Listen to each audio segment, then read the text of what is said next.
We've seen heavy rain in some areas all day that started late last night. This as we're expecting a busy travel day as folks head home from the Cotton Bowl or from family holiday gatherings, of course. Any end in sight for the rain, Kevin? Not really. It's going to be on and off rain really through the next few days, unfortunately, really right through Thursday.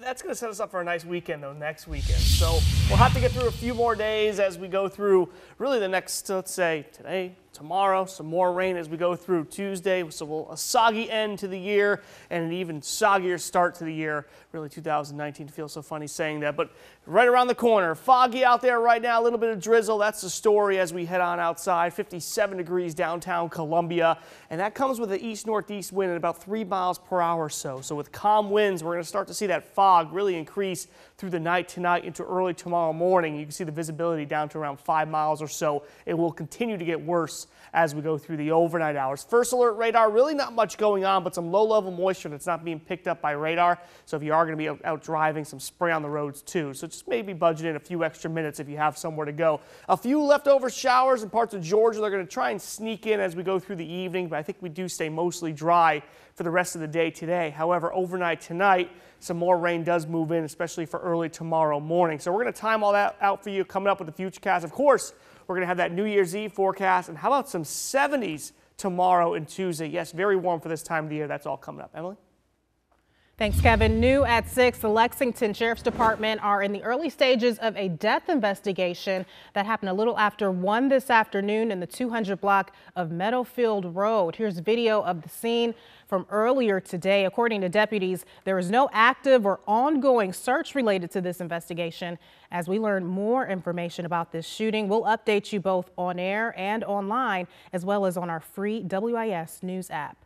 Lexington deputies are also investigating a shooting that happened this morning on the 200 block of White Ford Way. They say a woman was taken to the hospital with a gunshot wound. Her injuries are not life-threatening. Deputies are currently not searching for a suspect, but this investigation is ongoing. The Bamberg County Sheriff's Office is searching for a man wanted for multiple armed robberies and attempted murder. Deputies are looking for 23-year-old Keontae Donaldson, said to be 5'10" and around 150 pounds. Deputies say the suspect is wanted in Newberry as he may have friends and family in that area. Law enforcement also say Donaldson should be considered armed and dangerous.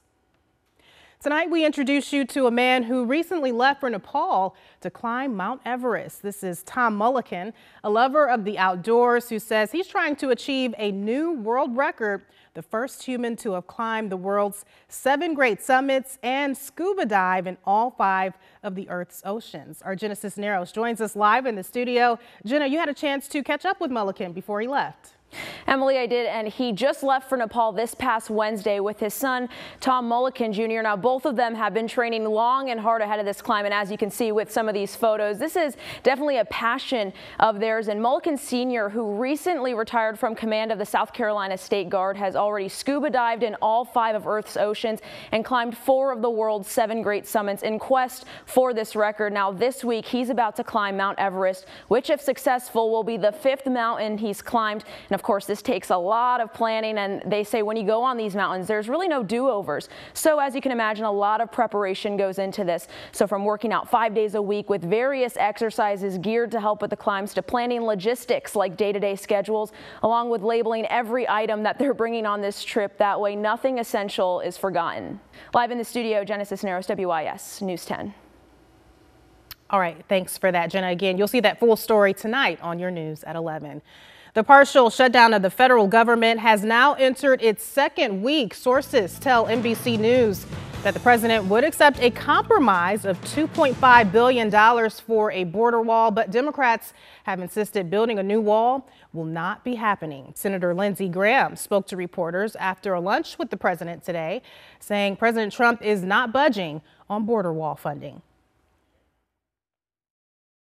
He's not a man under siege. The president is firm in his commitment to make sure we get money for border security, and there'll never be a 60-vote deal in the Senate that doesn't include money for border security / wall. What Donald Trump and the Republicans want to do is waste $5 billion in taxpayer money on an ineffective medieval border wall that is a 5th century solution to a 21st century problem. No full session is scheduled again for Congress until early January when the Democrats take control of the House. An electric company is being blamed for the deadly campfire in Paradise, California. Now the Attorney General's office says that company could face criminal charges. The AG office announced that Pacific Gas and Electric could be charged with implied malice, murder, and involuntary manslaughter if the company is found to have caused the deadly wildfires that killed 86 people. The state's top prosecutor is now investigating the possibility that the fires were started by the reckless operation or maintenance of PG&E power lines. The company is already on probation for a criminal case from a gas line explosion in 2010.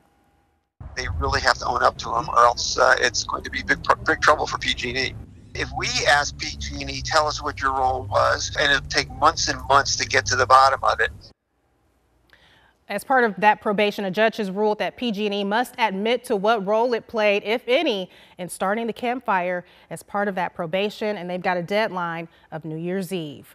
2 employees of an Oregon DoubleTree hotel have been fired after calling police on an African-American guest. In a video posted to social media, a security officer asked Jermaine Massey if he was a guest and then insisted another employee call police. The hotel chain has announced those 2 employees have been let go, stating their actions were, quote, inconsistent with our standards and values. Massey has since filed a discrimination lawsuit. And there have still been no rescues of 15 coal miners trapped in a flooded coal mine in India. Indian Navy divers made an attempt today, but were unsuccessful due to high water levels. They'll be making another attempt tomorrow. Right now, high pressure pumps are being used to flush out water from the pit, but officials say it could take 5 days to drain the mine completely. In your crime alert tonight, deputies are still searching for 2 suspects we told you about yesterday. The Sumter County Sheriff's Office is looking for DeAndre Wilson, shown on your left. He's been identified as the 2nd suspect in a shooting on Christmas Day. The other suspect, Faquanta Benjamin, has been arrested already. In a different case, on your right is a composite sketch of a man wanted in Orangeburg County for an armed robbery. Deputies say that suspect demanded an 83-year-old man give up his moped at gunpoint. If you know anything about either of these crimes, call Crime Stoppers at 1-888-CRIME-SC. And police in North are looking for this man, identified as James Haywood. Police say on Wednesday they saw a suspicious vehicle at a Valero gas station. Authorities say that vehicle was driven by Haywood and took off when an officer tried to stop it. During that pursuit, the vehicle ran off the roadway and became disabled. 1 passenger has been arrested, but officials say Haywood and another man took off on foot.